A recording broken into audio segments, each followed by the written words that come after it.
to Exquisite Taste. Um, Knowledge is Power Hour. I'm your host, Sonia Logan. Today, our topic is the good, the bad, and the ugly with the banking system. Today, we're talking about this for several reasons because there's a lot of things that's going on. Inflation, we see a rise on, housing. Who would have never thought that a 2,000 square foot home that you got back in 2020 was like a hundred and something thousand.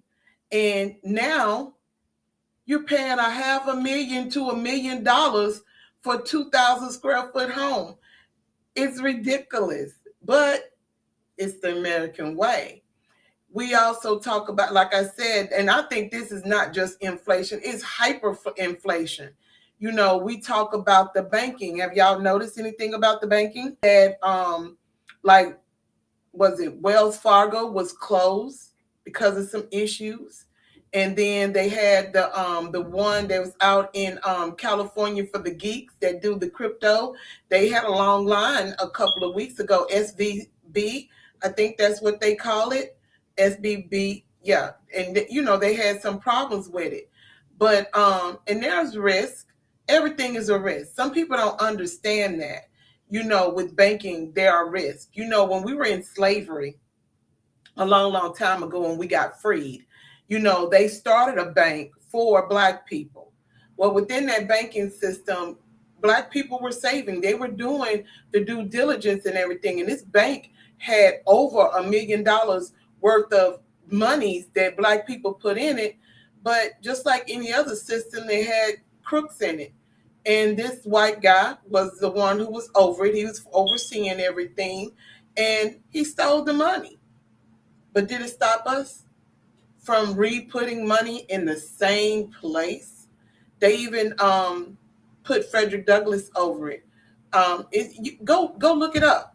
I'm telling you a little deep so you can understanding that this system has been corrupt for years and years and years, and and really nothing has they do anything about it. I feel like it's sad. I feel like it's not the way it should be. But this road ahead, we're in March of 2023. And in this year, we have to reflect from last year to analyze the current and the future trends and which to improve your own bottom line.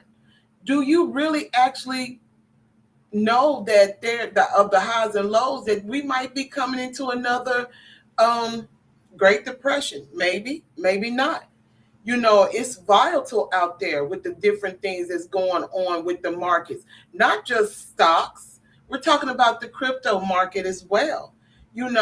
Is everything is a rise and fall, and it seems like a lot of things is crashing. It's not being the way that it should. And then with this banking system, going back to like Wells Fargo, there are people who can't even get their money. Did y'all realize or did anyone know that Wells Fargo was sued due to holding people's money during COVID, and they had to pay some money back, some real big money back. So did you know that? I mean, it's easy information. All you have to do is go out there and look at it. We have to understand that no sector has successfully invaded this supply chain of delays and disruption over this past year. And who's to say it's not going to happen this year because it happened 2 years before? With everything that's going on, the Federal Reserve has raised rates numerous times throughout last year and the first half of this year.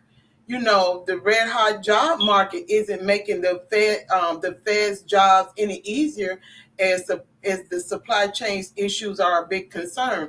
That little saying they've been saying for a while that Black people don't want to work, but we are working. We're working on our own. We're doing things. But the one thing that we're not doing is not watching what the banks are doing or even getting an understanding of how banking really, really works. Some people think I got my money in the bank. My money is safe. My money, they insure our money. Yeah, there's some insurance on there, but I think it's in more of good faith. They insuring for their own sake, not for yours. Um, these economical trends that goes on with banking and with the market of how everything's supposed to go, and the pressures on you got central banking that's coming, that's out here, and they have a lot of things to say. If you haven't, you might want to go and read. They have a little article book. It's called it's for the F&D March 2023. It's called The New Direction for Monetary Policies. Go out and read some of that, and it'll give you a little understanding of this economics that's going on with banking, and the changes that are that are being forced in with the policies. Um, Once you get that understanding, then you'll know that it's not far fetched, when dealing with banking. It's not as simple as some people seem to think. It's I'm trying to find the words to tell you that you need to be mindful. You need to have other things in place. You need to know what you're doing when it comes to this. You might think that it's a good place to have your money in an investment banking, but how easy is it for you to get your money out? You might think that it's good to even, let's talk about it, having like Cash App. I know there's people who really look at Cash App as banking. It's not. Cash App will shut you down. How I know? Because I had $23 in Cash App, and out the blue they shut me down. I wasn't doing anything, out of the way, but they shut me down. They took the $23 and ran with it. But I'm not the only one. There's a lot of people that's been done that way. Sometimes, with these other little things that coming in, and they're doing what they're doing, it's not the best look. It's not the best, for us. So we have to really look at how we maneuver when it comes to our banking, and make it make sense. If you make it make sense to yourself when you're really looking at the banking system, just don't go into a bank and say, okay, so and so said this is a good bank. I know people who've been banking with Bank of America for years. Bank of America have robbed people. Bank of America have done a lot of things. Go look it up. They were sued multiple times, just like Wells Fargo. Wells Fargo was sitting up had them making credit cards on people, and they were sued for that, and they had to pay money back. And these people didn't even know they had credit cards with Wells Fargo. So, when you're looking at your banking, look at the ugly. Sometimes it seems real funny that no matter how bad something is, we as a people would gravitate to that. That's no different than a man getting on here or a woman getting on here saying, well, I did this, this, and this, and they got millions of followers, and and they somewhat own up to it, and you gravitate to them as if they gospel. Sometimes we have to make our own decision and not let society tell us, well, this is what's best. If you're looking into a banking system, like I said, all of it's not good.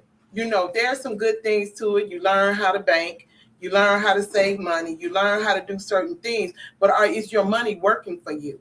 Have you ever thought about that? You might want to go and research that to see how you can get your money to work for you instead of letting the banking system take your money and let it work for them.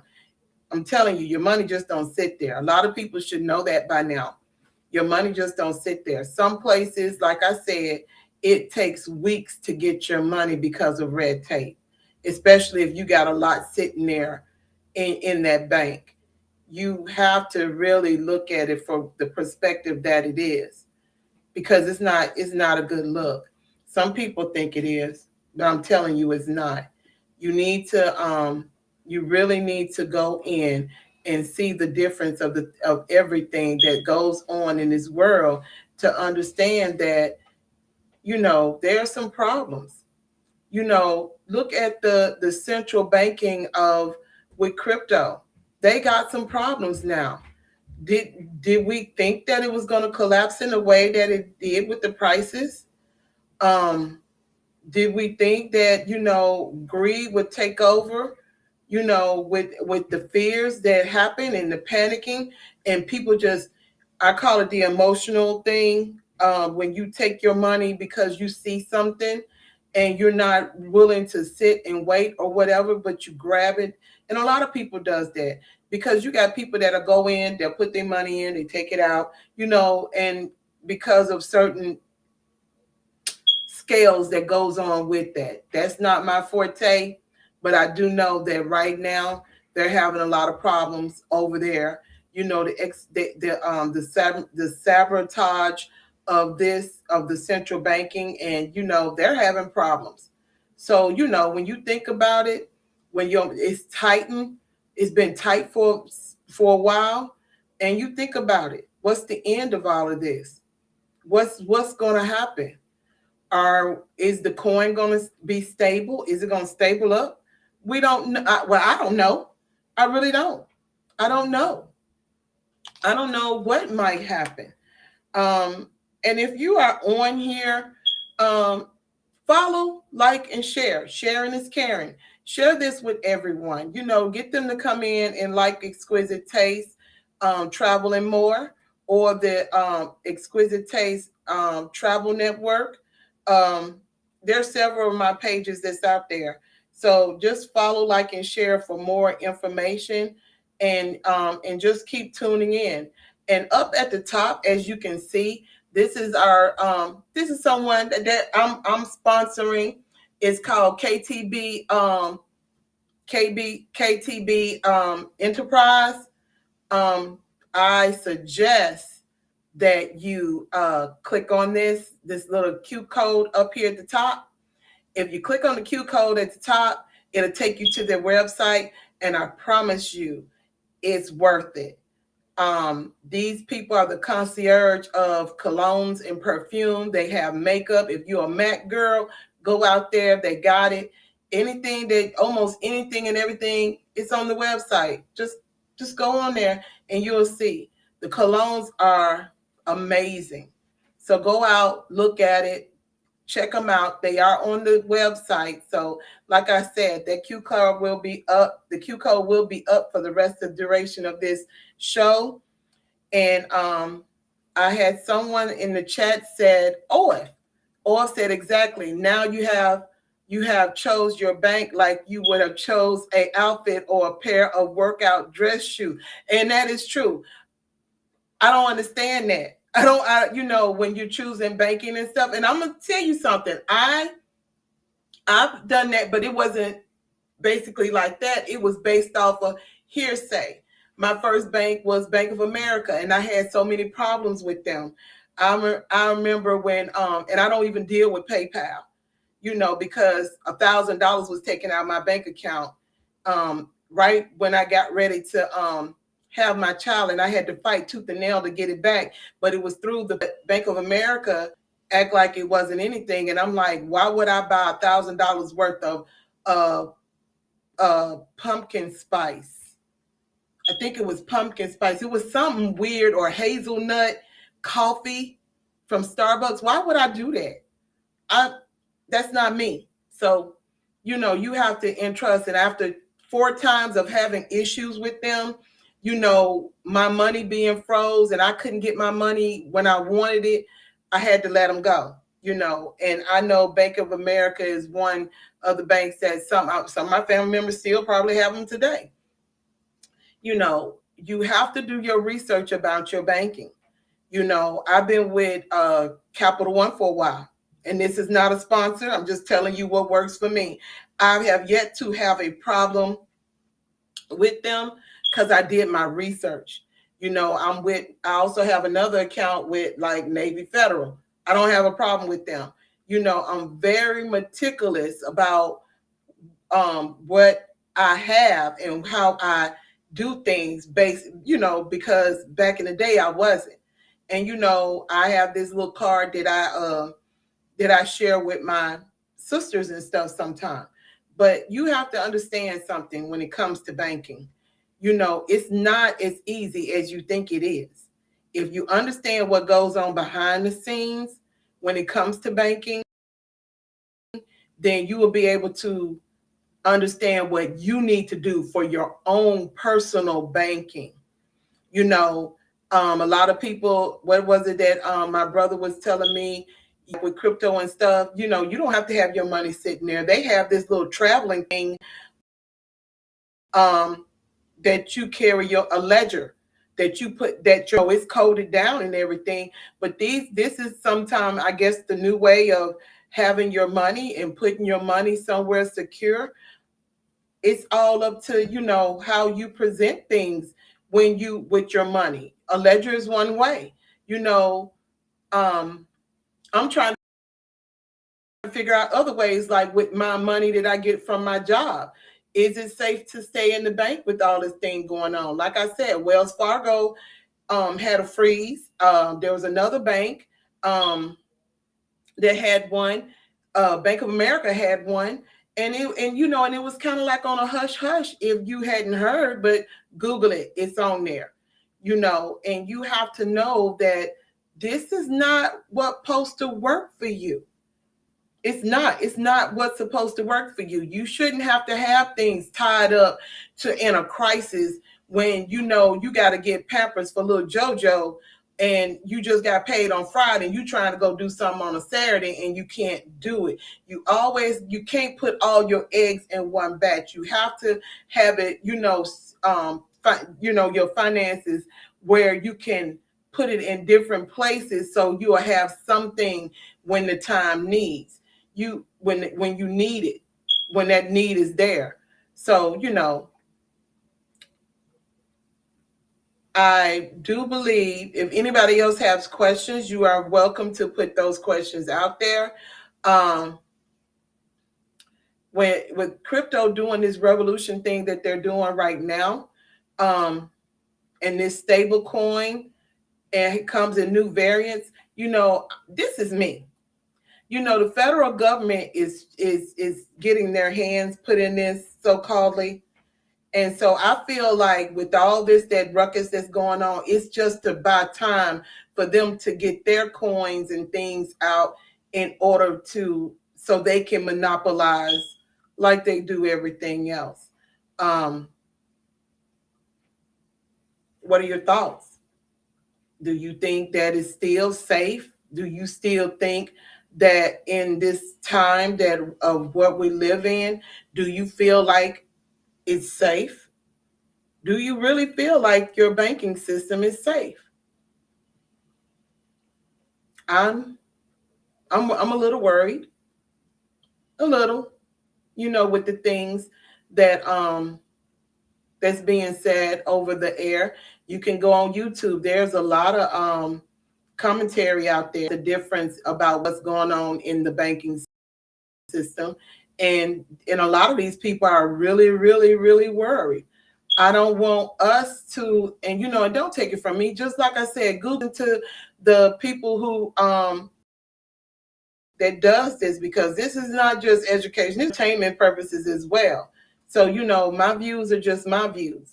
I don't want you to take my views as if it's gospel, but I'm just giving you this information so you'll go out and you can look it up yourself. Abdullah, if you're out there, I'm waiting. I know you're coming on. He's going to give us a little bit more information because he used to work in the bank. And so by him working in the banking system, he has a little insight of what's going on. Or just said you can no longer be passive about your money. You have to be actively engaged. Um,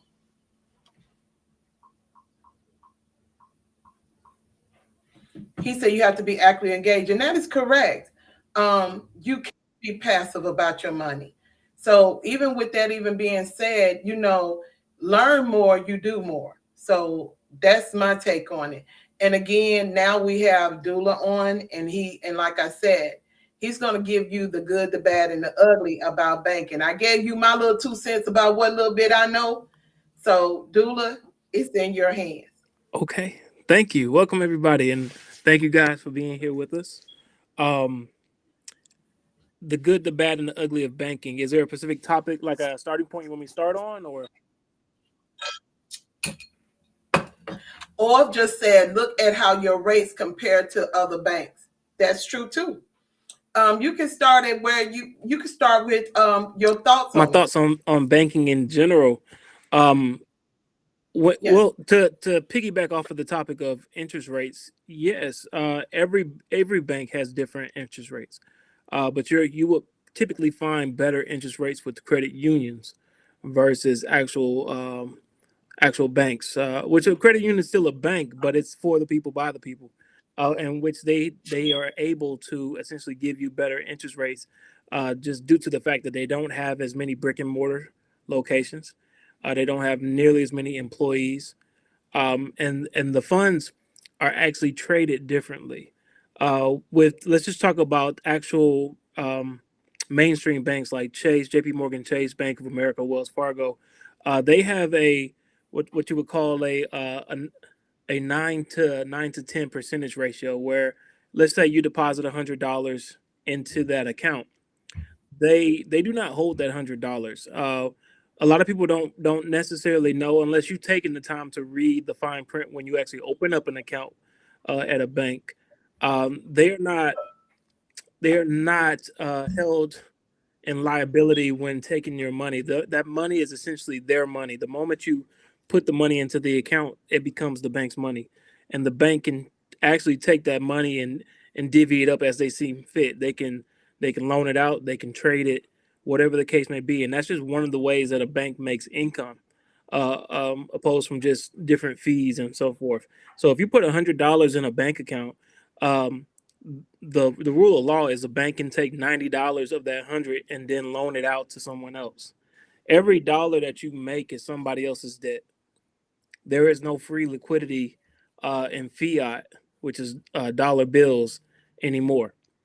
So when you look at that, a lot of banks, Bank of America, Chase, J.P. Morgan, Chase, Wells Fargo, Truist, um, you can literally deposit 100, and they're going to give you a receipt, and a receipt is essentially an IOU. That's all a receipt is.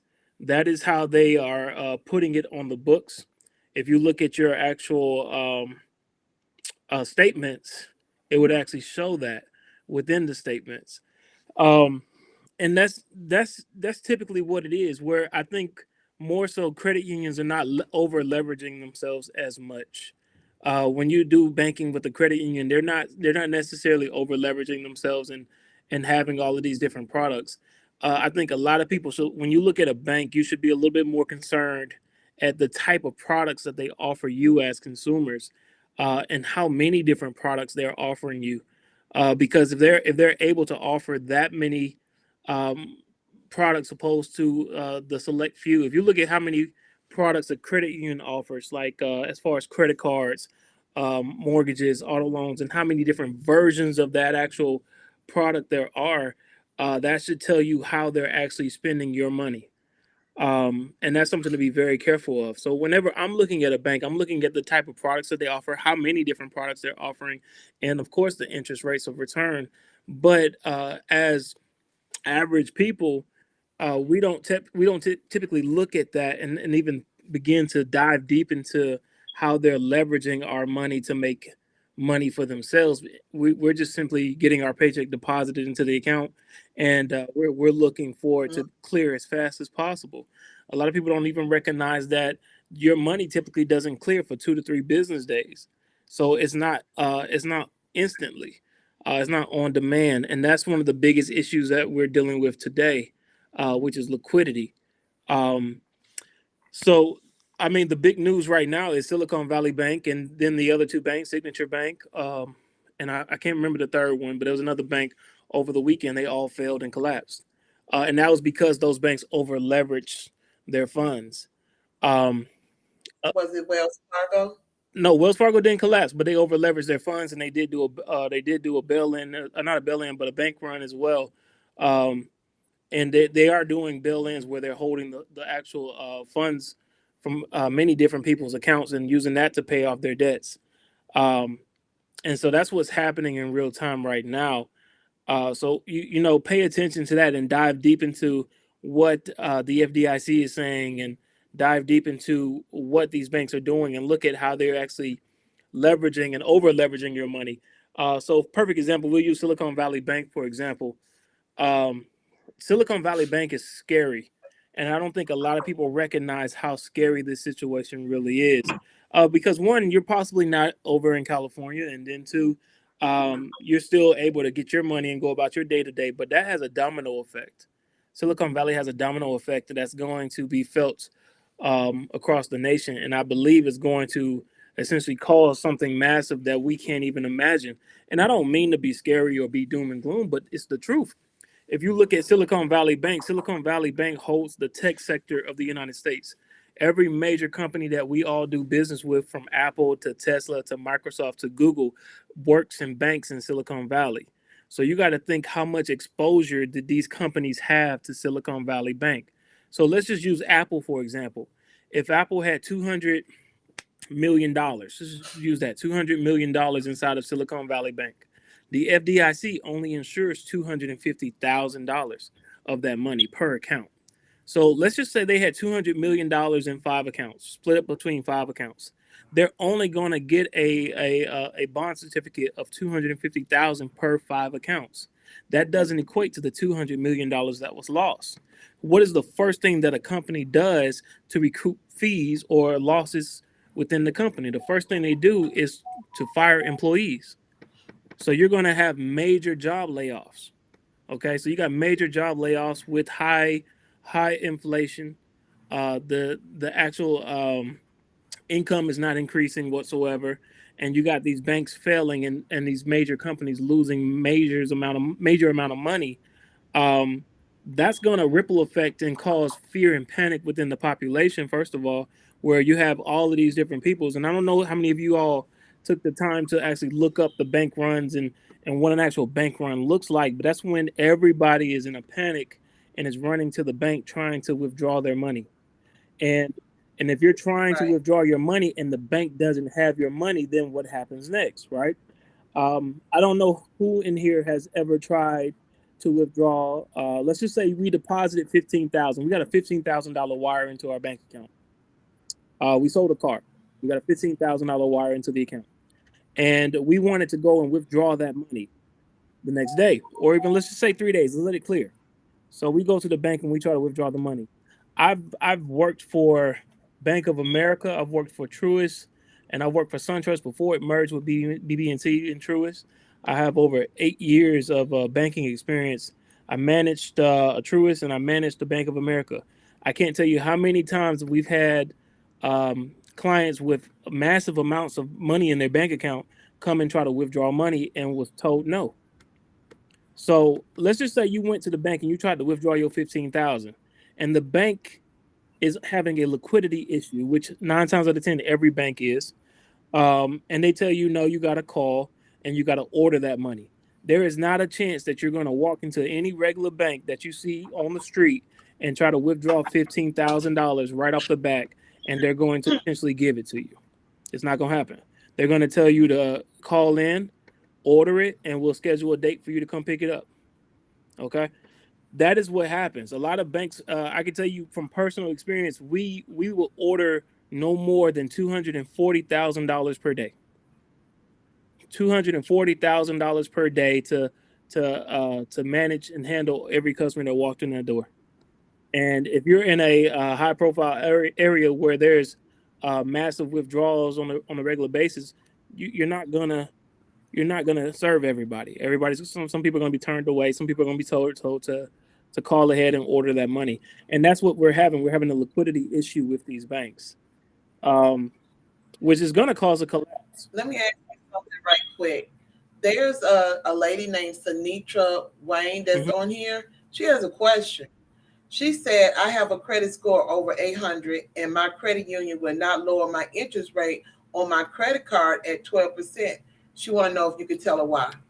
That'd be a little bit more dive in. We would look at the report and see what's on the report. So, based on what's on the report and what is your payment history looking like, um, if you have, let's just say, over 3 inquiries, and then let's just see how overextended you are on credit, right? So if you have an 800 credit score, that's great, that's cool, but the score doesn't matter nearly as much as what's actually being reported.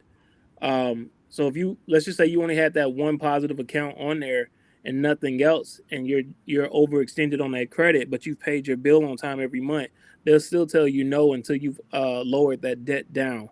So 9 times out of 10, the debt might be too high, um, or you might be overextended somewhere else. So that's just a broader question that I would have to look at the report and see. But if there was nothing on their spot clean, then no, there shouldn't be a reason why they you couldn't essentially not necessarily refinance the credit card, but what I would do is essentially apply for a new credit card and then do a balance transfer over to that credit card and essentially leave that one alone. That's what I would do. Um, but that's a broader question where I'll have to look at the report. I wouldn't mind looking at the report. I'll gladly send you the link for Identity IQ so we can actually take a look at the full report. That's not a problem. Um, but yeah, back to the topic. Go When we're ahead. looking at these banks, I think what we should be mindful of now, and my personal opinion, I would find a credit union, and I would put my money inside that credit union. And if I have over $250,000, I would not put no more than that inside one account. If I had more than that, I would open up multiple accounts and divide the money up between those accounts. That's what I would do. Um, because we're heading into a time where the financial system is about to change, and we're going over to more distributive ledger technology, where I would say on demand liquidity would not be an issue. So we're diving deeper into crypto, and if you look at a lot of banks right now, the big issue is crypto, and they're essentially making it. They're telling the public that crypto's bad, but crypto's the one thing that's gonna set your family free, in my opinion. Um, and the perfect way to explain crypto with the banking industry and the issue that the banks have with crypto is when you walk into a bank and you open up a savings account. What is the interest rate that they give you on that savings account? Right, 0.01%. Right. That's the issue. That 0.01% is the issue. When you're dealing with crypto and you're buying a token, or what they're trying to do now is label it as a security with a securities contract with the Howey test. Um, you can essentially stake that crypto and get, I've seen upwards to 14% return. So a bank cannot compete with a 14% return on the crypto that you've purchased and you're staking it. So let's just say you had Bitcoin, and one Bitcoin is $20,000 per token right now, what, 26, and you staked that one coin. You're going to get a 14% return on that $26,000. That is going to destroy the banking system as we know it, because nobody's going to take $26,000 and put it into a savings account and get 0.01% on it when they could purchase a Bitcoin and stake it on the exchanges and get 14% return. Does that make sense? That makes sense, right? Mm-hmm. So that is I, the issue with the yes. powers that be, because now you got a system out there that is essentially going to destroy and is destroying our whole entire banking system, and that's what happened um, with Silicon Valley Bank. And the reason why that bank went first is because it's in the tech sector. You had major crypto companies actually leveraged on Silicon Valley Bank, like I can't think of the name, but it had to deal with the USDC, and that was one of the reasons why USDC failed within the crypto market and dropped. But it's a stable coin for $1, and it dropped to 87 cents that one day. So that's the crazy thing. But if we're talking about banks and just keeping it simple and not diving into the doom and gloom, I would say more so find you a credit union, open up multiple accounts. If you have more than $250,000, bravo to you. If you don't have no more than $250,000, you're fine for right now. Um, But the bigger issue is the FDIC, because the FDIC only has $100 billion in insurance. If they only have $100 billion in insurance to cover the nation's, essentially liability of defaulting from these banks, that $100 billion is not going to cover everybody. Correct. If you Mm, got if you got correct. Silicon Valley Bank, and they're reporting that 97% of all deposits will not be returned, that's scary. That's Very very scary. scary. So, you know, um, for those that do get their funds back per the FDIC, that's great. But for the rest of the nation, I don't see a way where we're going to be okay when this banking system collapses, unless you are positioned and positioning yourself and your family to essentially make profit off of the new financial system that's going to come underneath the old, because the dollar's collapsing. The dollar is no longer holding its value. If you go into the supermarket, you cannot get as far with the dollar as you used to. The dollar is no longer backed by oil, so therefore the rest of the world is dumping the dollar because it's essentially worthless. Um, and if everything is Mm, becoming more expensive, and the rate of pay isn't increasing for the average individual working a 9 to 5, then what does that tell you, right? The the first people to mm, feel the hurt is the middle class. And as the middle class feels the hurt, then the small businesses feel the hurt. And then after the small businesses fail, then the larger companies fail, and then you got a collapsed nation. Um, and that's what's happening right now. The middle class has already started to feel the hurt with the high inflation and the cost of living increasing. And now the small businesses are about to feel the hurt because the banks are failing. And if the banks fail and the small business cannot make payroll and pay off their employees, then the businesses fail. So yeah, it's really scary. Um, it's mm. really scary, and I definitely did not want to get on here and talk about it. But there's no happy medium. Yeah, Yes, you do. yeah, Yes, you do. They yeah. need to know. That's one thing I say about us. It's things that they know that we don't know. So this is the place for it. Well, They need to yeah, know. definitely. And I agree with you. I definitely agree with you.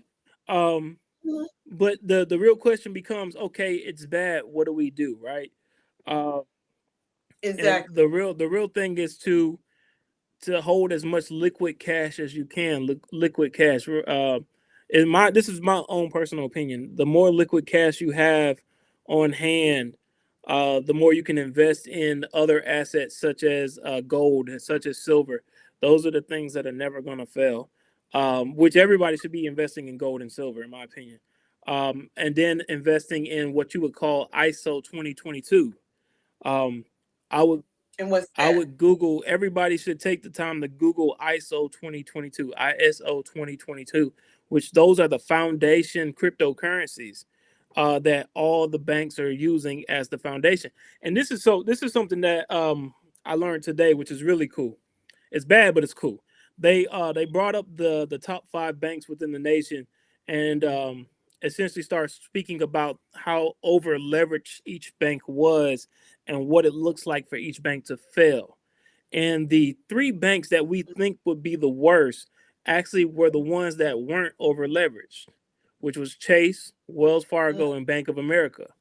And as you dive deep into that, you realize that Bank of America is highly invested into Ripple, which is XRP. JP Morgan Chase is invested into, I believe it's called Q3. And then Bank of America's Ripple. Wells Fargo is Quant. And as you if you look at that and you don't understand what it is, you go into ISO 2022s. Those are the tokens that are on the ISO 22. So those are ISO compliant tokens. So that tells you that these banks already know this, and they've already been heavily invested into this financial foundation, and they're pivoting over into this new ecosystem. So while this ecosystem fails and collapses and crashes, and we as an economy feel it, the banks are getting ready and positioning themselves to move over into the new economic system, and they're going to be thriving. So what's actually happening is they're trying to create legislation to remove these exchanges, which is like Kraken, Coinbase, Binance, Uphold. They're trying to remove these exchanges because these exchanges are not banks, right? but these exchanges are giving you higher rates of return on your crypto. And so they're trying to create legislation to essentially get them out the way and make the banks the new exchanges for crypto. And where these banks, Bank of America, Wells Fargo, Chase, SunTrust, all of them can now essentially start hosting and holding your crypto. Your dollar is going to become digital. Okay, your dollar is going to become digital. Yeah, grayscale. You're right. Your dollar is going to become digital, and that's what's going to essentially happen. And it's going to happen. It's going to happen overnight for most people that's not expecting it. But we're going into the ISO 2022 over this weekend. That's actually happening this weekend, this coming weekend. If you look Mhm. up the mitigation part of it, it's March of this weekend when it's happening, and it's gonna be a time. So I highly suggest everybody get invested into some of these ISO 2022 tokens. Buy as much as you can afford and get them off of these exchanges. Whether you're buying it off Coinbase, whether you're buying it off Binance, whether you're buying it off of Uphold, and get yourself a cold storage wallet and put those things in a cold storage wallet and ride this wave. The best thing to do, in my opinion, as the economic system is crumbling and burning down and everybody's panicking, but you know, on the in the back of your mind, oh, I have a piece of the foundation. If I have a piece of the foundation that's going to be essentially the new world financial system, then I'm gonna be okay. And that's what everybody needs to do moving forward. If you're talking about banking and how to protect your assets, this is a surefire way to protect your assets by investing in something such as this that's going to produce what they call the greatest wealth transfer in history. Is what you'll hear a lot of people say. This is the greatest time to be alive, and it's the scariest time to be alive if you don't know. If you do know, it's the greatest time to be alive. And I'll use this as an example. I remember I called my dad, and my dad said to me, he said, "You see this, son?" I I said, hear I you, said, boy. I said, "Yeah, I see it." He's like, "I'm so excited." I said, "Yeah, I get why you're excited." I said, "But the rest of the world panicking, right?" He was like, "But we not." And I was like, "Yeah, I get it. I get it." So yeah, you want to position yourself on that side to where you're excited for the collapse of this economic system, because the dollar couldn't last anyway.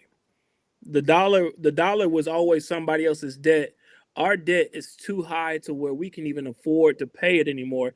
The interest alone, I believe we paid, I believe it was $4 billion in interest alone on the United States debt this year, so far this year. Mm. So when you're looking at that, the United States cannot pay back this debt. And a lot of people get it confused and think that the Federal Reserve is a part of the United States of America. The Federal Reserve is it's a And it's separate not. entity. It's a completely separate Mm-hmm. entity. So if you watch these meetings between Congress and the Federal Reserve, where they're going back and forth, you'll look at it and see that they're arguing. They're going back and forth. They're not on the same page. They're not congruent. Uh, you owe us money. It's what they're saying. You need to pay it. Well, no, you need to raise the debt ceiling. No, we're not going to raise the debt ceiling for you anymore. Because all they do is when they raise the Mm. debt ceiling, they the dollar becomes less valuable and inflation rises. is Yeah. it's a seesaw. You can't have the balance no more because we're over leveraged. And if you look at what the rest of the world is doing, um, and I used to always wonder about this. Why Russia would say we were fraudulent and think that and laugh at America and all of that. I would see Putin talk. I would watch some of Putin's speeches and listen to what he said about America. It's because we are. The dollar is so disgusting. The dollar is so unvaluable.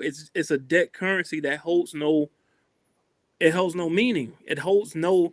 It's not backed by natural resources. It's not backed by gold. It's not backed by oil. So what is the purpose of the dollar anymore? It's not valuable. So as Paper. as we are collapsing, what I urge everybody to do is look at what Russia's doing, look at what China's doing, look at what Mexico just did. Mexico, which is our Mm. neighboring nation, just signed on to be a part of the BRICS nation. The BRICS nation, Yeah. and that's Russia's financial system. That's China's financial system. That is their complete China financial system to oppose the United States dollar, because a lot of people. Didn't Africa sign up? Yep, Africa signed up. Saudi Arabia signed up. Mm-hmm. So and a lot of people, and I Yep. got this question asked to me, well, why are they signing up and leaving America out? And a lot of people don't recognize, or at least a lot of Americans don't recognize, that America was the big bully. We were the big bully. As our dollar was doing so well in America, when the dollar was so well and interest rates was so low, and and we were out here living it up, the rest of the world was taking the slack. So when our dollar's doing good, we're the rest of the world is actually paying for that.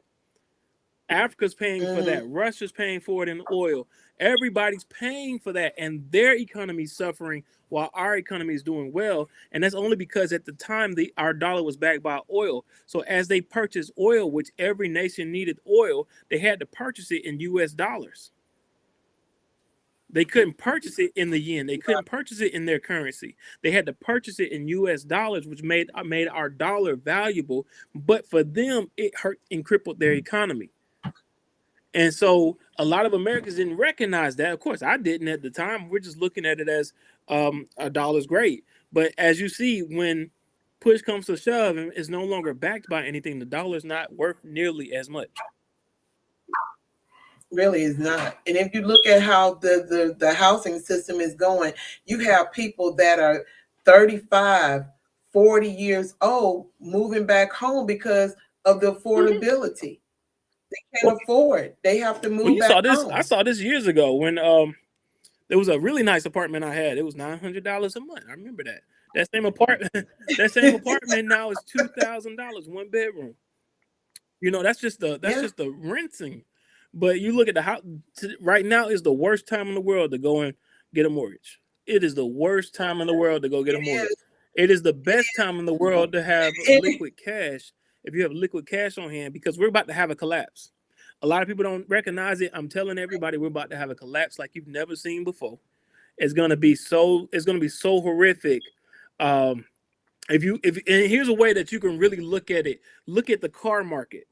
So look at the car market and then look at the housing market. The car market is first, then the housing market is next. If you go on a, if you look back last year, you did not see any new vehicles on the lot, and that was because of COVID, right?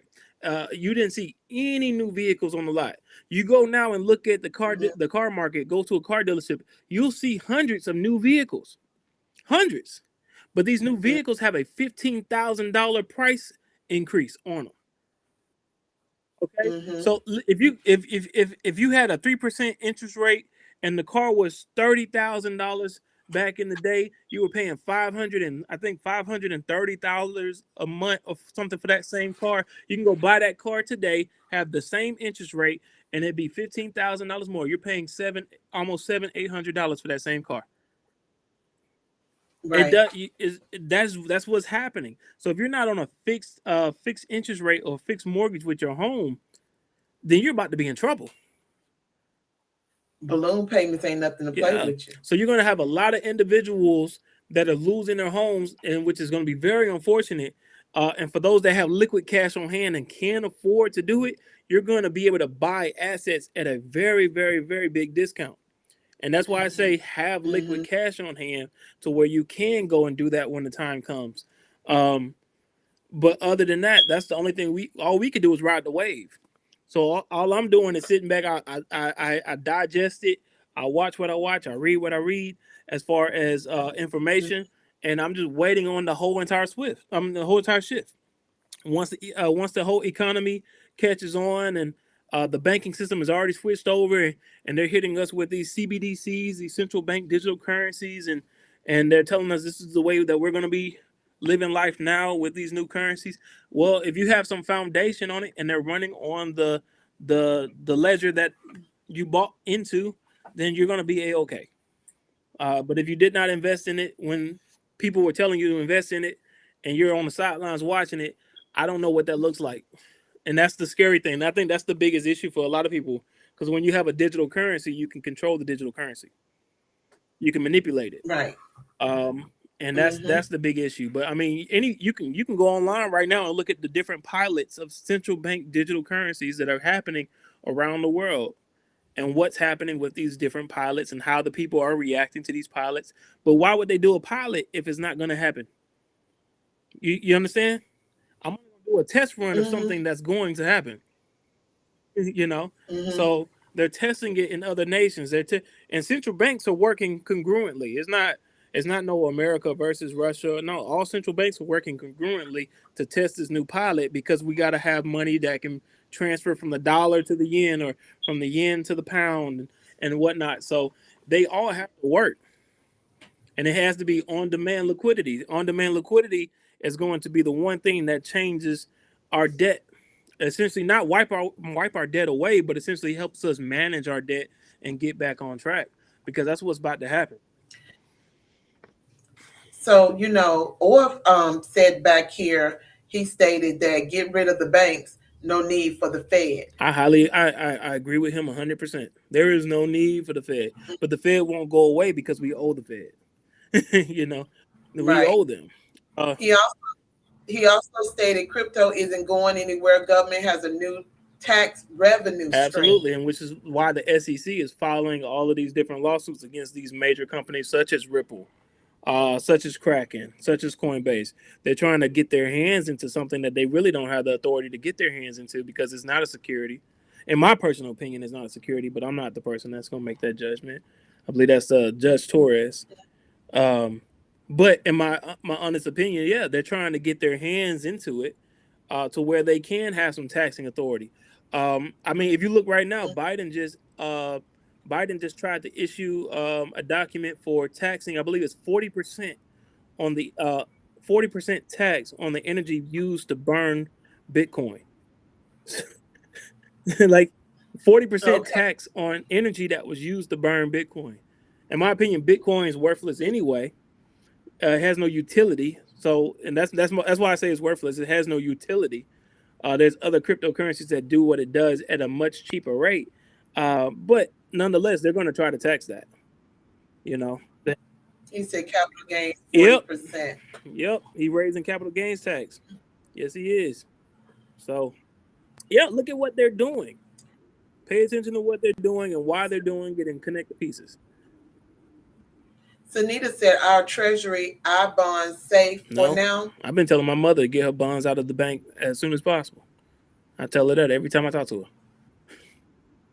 her. Mm-mm. Bonds about to come collapse. Your bonds about to come collapsing down. Yeah. Mm-mm. Wow. Orff just stated if you look on your tax form, it's the first major question. Do you own crypto? I saw that too.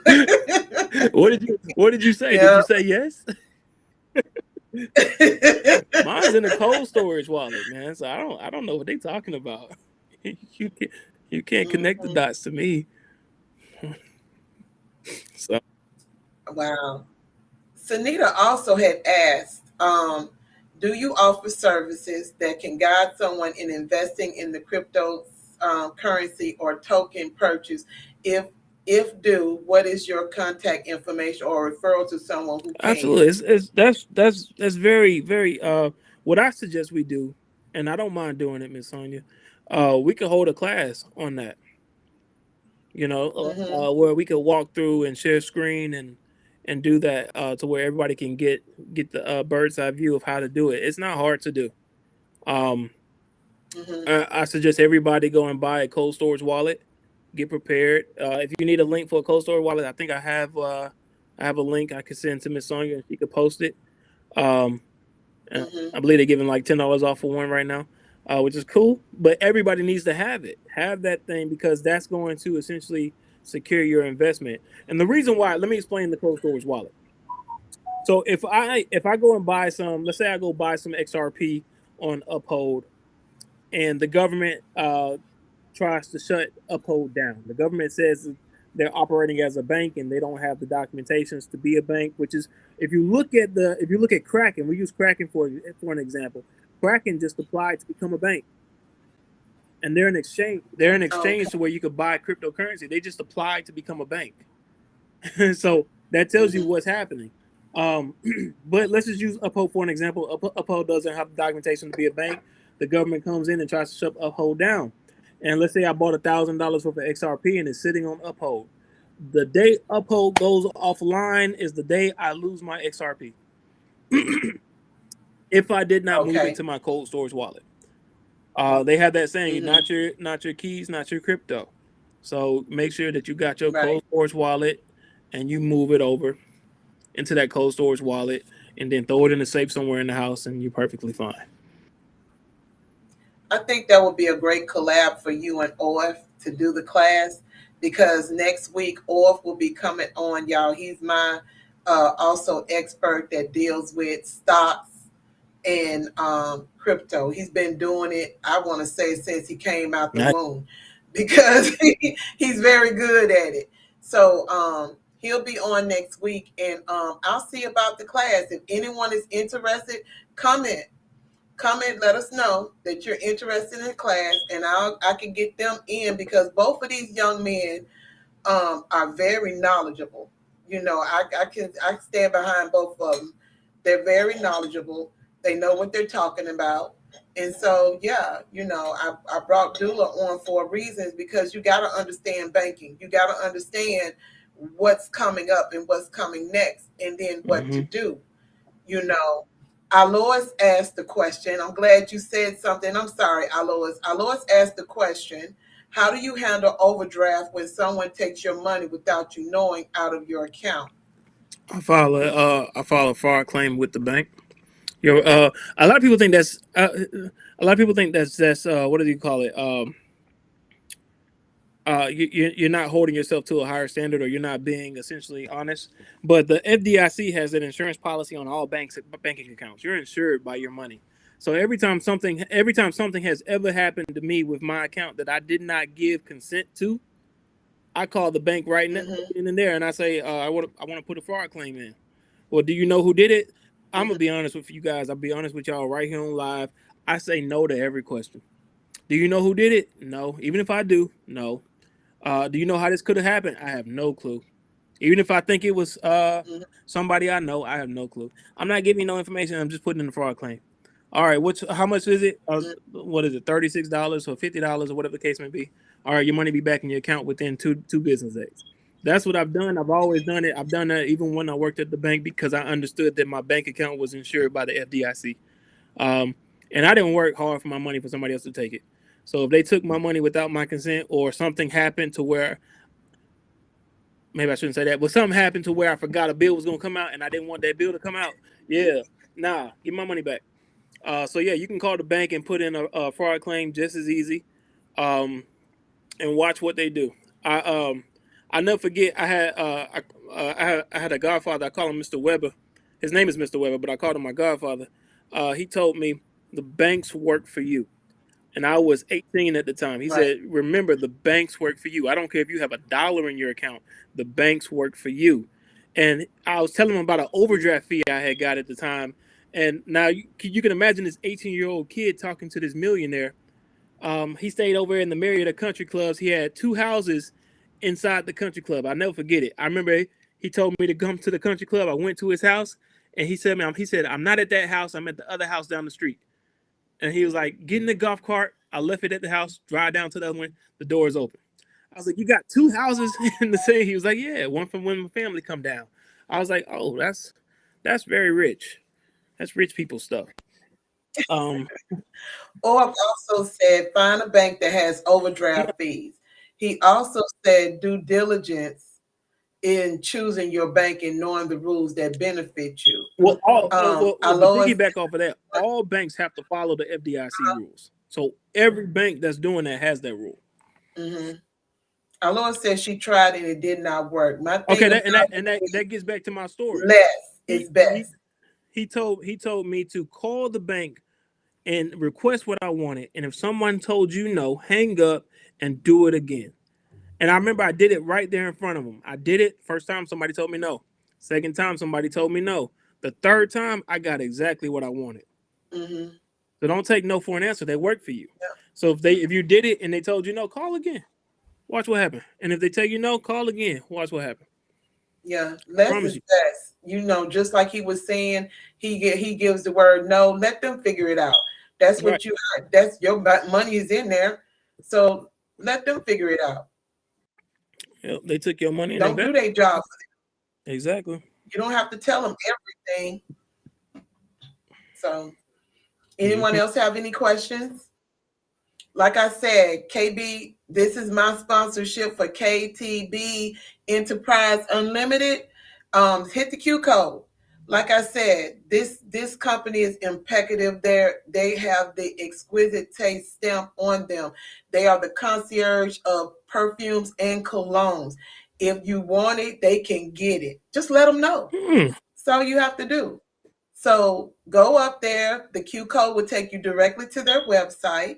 It's easy to use. If you have any questions, they are on Facebook. Just put in KTB Enterprise Unlimited, and their page will come up, and they will answer you. So Kermit, Toyana, hopefully people will be calling y'all. So be ready, okay? I got a question with Um, that. like I said, I got a question with that. uh-huh. There's some cologne I've been looking for that I can't find anymore. It's the Tom Ford Tobacco Vanille. They stopped selling it at They Nordstrom's. They got it. I guarantee you they They got got it. it. What? I Go check guarantee that out. he's the concierge. Kermit is the concierge. He Okay, got it. I'm on the website.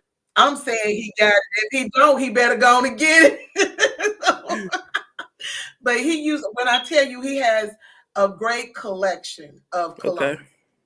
You won't be cool, disappointed. So cool. y'all, this is me my recommendations for them. So I'm telling you, go for it. Also, like I said, next week, or my brother, this is his expertise. You know, I didn't go out and like, let me put this in. I didn't go out and try to find experts that I didn't know. I found with everything that I'm doing from credit to now, I found the experts that I do know that's tried and true. You know, I'm not going to put something out here, with this that doesn't work. Like I said, my credit was horrible after when I was getting divorced. Got messed up. It was jacked up. And Abdullah has been working diligently on that. And he's got me in a position. It's not where I want to be right now, but I am in a good position per our status, but it ain't science status. So it is what it is. So like I'm saying, Orf will be on next week. He will be talking about stocks and crypto. He's gonna dive in. He's any questions y'all have, put it in the comments so I can add it to the list. He like I said, this man been doing this for the longest. So he has a wealth of knowledge as well. And then like I said, hopefully I can get both of them in the same room or collab on this station and do a class so y'all will have a wealth of information. We're on this month every Wednesday for the Knowledge Powers Hour. Abdullah, I want to say thank you. I really, really appreciate it. This ain't gonna be the last time. You know, I'm always pull you back in because of your knowledge base. Tell them about the book because I pulled the book, so I'm gonna read it. I don't know Oh, about anybody else because reading is fundamental. You gotta read, y'all. there's a good book. The I book you I was just urge telling me. I urge everybody to read. It's called The Creature from Jekyll Island.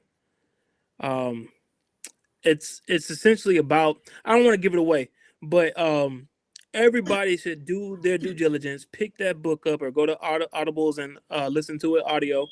The Creature from Jekyll Island. It explains our whole entire financial system as it is today, where the actual Federal Reserve came from and how it essentially enslaved us all.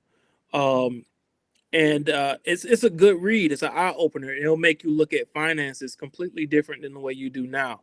Um, I urge everybody to go get that book. Go look at it. Hmm. All right. I do too. Y'all need to get it. That book he's talking about is by G. Edward Griffin.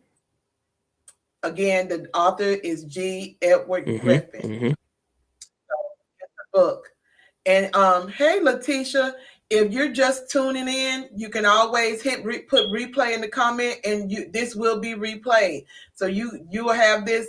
Anything that I put, it's on. Go into my personal profile, and almost everything is there. If not, go to YouTube. If not, go to my other pages that's on Facebook as well, and you will be able to catch this in the refeed.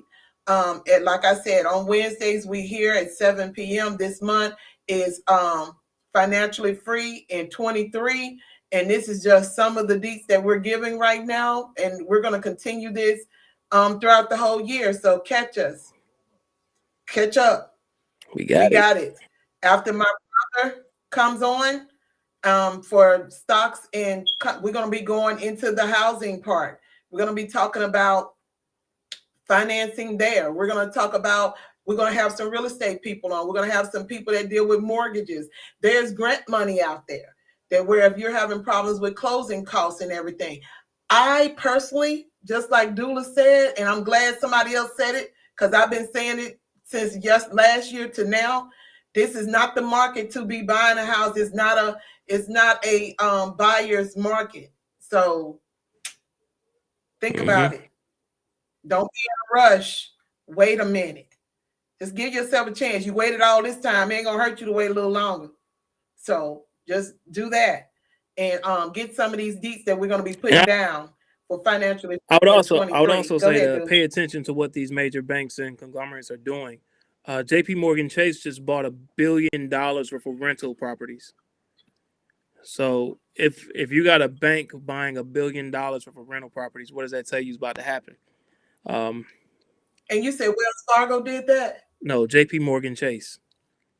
JP Morgan Chase. Oh, okay. Mm-hmm. Yeah, because Wells Fargo just bought into a whole lot of black banks. Mm-hmm. For for them to partner up, that means you're not really a black bank anymore because we don't get to see the contracts behind that. But that's another story. But like I said, any questions, just put it in the comments. I'll get him over to Dula. I'll get him back on. If y'all feel like you need him back on to talk a little bit more about banking or credit, if you have any other questions, like I said, we're here. We're here because knowledge is power. If we don't, as black people, the worst weapon that we have is to have the knowledge. And the worst thing that you can do with having the knowledge is not use it. You got to use it. You got a wealth of young people that's coming in. They got to know what we know so they can be in a better position where they don't have to come back home. They'll be able to afford to be out here in this world and do the things they need to do. Patronella said there are so many offers on the table for refinancing. This is the way to trap people. That is correct. It is. Mm-hmm. And so you have to be mindful. You really do. I might have to bring Petronella on to tell her story if she's willing. You know, those some deets for you, y'all, because I Mm-hmm. so but this is the way the world works for us. So we have to learn how to work it for us. So again, I bid you all good night. This was the Knowledge Power Hour. Like I said, be the weapon that you choose to be. Learn